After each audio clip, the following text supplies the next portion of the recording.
Hello guys, welcome back to my channel. അപ്പോൾ Kerala lunch മെനുവിൻ്റെ 46ാമത്തെ menu ആയിട്ടാണ് ഞാൻ ഇന്ന് വന്നിരിക്കുന്നത്.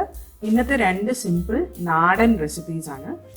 ഒന്ന് ചേമ്പിട്ടിട്ടുള്ള ഒരു മോരുകറി, പിന്നെ ചീരയുടെ തണ്ട് കൊണ്ടുള്ളൊരു തോരൻ, പിന്നെ ഞാൻ കുറച്ച് അച്ചാറും സാലഡും ഒക്കെ വെച്ചിട്ടുണ്ട്. ഇതിൻ്റെ ഇൻഗ്രീഡിയൻസ് ലിസ്റ്റ് ഡിസ്ക്രിപ്ഷൻ ബോക്സിൽ കൊടുത്തിട്ടുണ്ട്.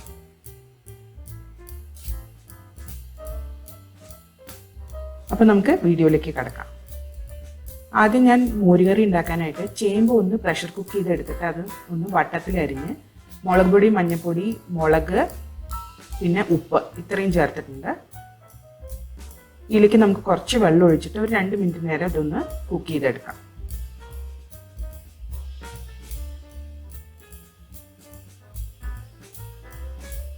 ഇതൊക്കെ ഒന്ന് നന്നായിട്ട് മിക്സ് ചെയ്തിട്ട് നമുക്കിതൊന്ന് കുക്ക് ചെയ്യാം.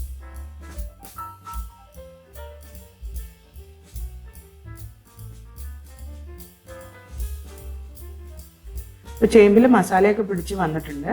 ഇനി ഇതിലേക്ക് നമുക്ക് തേങ്ങയും ജീരകവും കൂടി നന്നായി വെണ്ണ പോലെ അരച്ചെടുത്തത് ചേർത്ത് കൊടുക്കാം.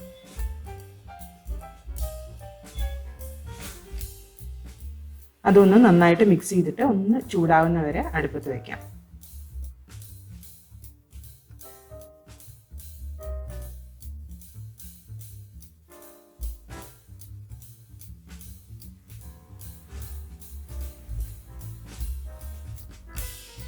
അപ്പോൾ ഇതൊന്ന് ചൂടായി വരുമ്പോൾ നമുക്ക് ഇതിലേക്ക് കട്ടി മോരോ അല്ലെങ്കിൽ തൈരൊന്ന് മിക്സിയിലിട്ട് അടിച്ചതോ ഒഴിച്ചു കൊടുക്കാം. അതും ഒന്ന് മിക്സ് ചെയ്തിട്ട് ഒന്ന് ചെറുതായിട്ട് തിളയ്ക്കുന്നവരെ നമുക്ക് അടുപ്പത്ത് വെക്കാം.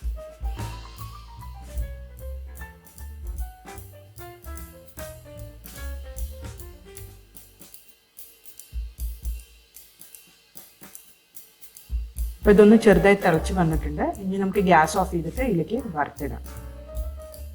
അപ്പോൾ വറുത്തിടാനായിട്ട് കുറച്ച് വെളിച്ചെണ്ണയിൽ കടുകും ഉലുവയും മുളകും കരിവേപ്പിലയും കൂടെ ഞാൻ പൊട്ടിച്ചെടുത്തിട്ടുണ്ട്. അത് ഇതിലേക്ക് നമുക്ക് ചേർത്ത് കൊടുക്കാം. അപ്പോൾ നമ്മുടെ മോരുകറി റെഡിയാണ്. ചീരത്തണ്ടിൻ്റെ തോരൻ്റെ വീഡിയോ ഞാൻ ക്യാമറ ഓണാണെന്ന് വിചാരിച്ച് തുടങ്ങി, പക്ഷെ ഷൂട്ട് ചെയ്തിട്ടുണ്ടായിരുന്നില്ല. അതുകൊണ്ട് ഞാനിപ്പോൾ അത് എങ്ങനെയാണെന്ന് പറയാം. ചീരയുടെ തണ്ട് നന്നായിട്ട് കൊത്തി അരിഞ്ഞെടുക്കുക.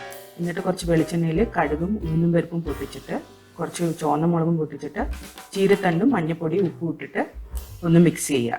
അതിലേക്ക് തേങ്ങ, ജീരകം, പച്ചമുളക്, കരിവേപ്പില, ചെറിയുള്ളി, വെളുത്തുള്ളി ഇതൊക്കെ ഒന്ന് ചതച്ചെടുത്തത് ചേർത്ത് കൊടുത്തിട്ട് ഈ തണ്ട് ഒന്ന് വേകുന്നവരെ നന്നായിട്ട് മിക്സ് ചെയ്ത് കുക്ക് ചെയ്തെടുക്കുക. അപ്പോൾ നമ്മുടെ തോരൻ റെഡിയാവും. ഇതിൻ്റെ ഡീറ്റെയിൽ വീഡിയോ ഞാൻ പിന്നെ ഒരു പ്രാവശ്യം ഇടാം. അപ്പോൾ നമ്മുടെ 2 റെസിപ്പീസും റെഡി ആയിട്ടുണ്ട്. ഈ സിമ്പിൾ റെസിപ്പീസ് നിങ്ങളും വീട്ടിൽ ട്രൈ ചെയ്ത് നോക്കിയിട്ട് കമൻറ്റ് സെക്ഷനിൽ അറിയിക്കുക. അടുത്ത പ്രാവശ്യം പുതിയ റെസിപ്പിയുമായി വരുന്നവരെ ബൈ.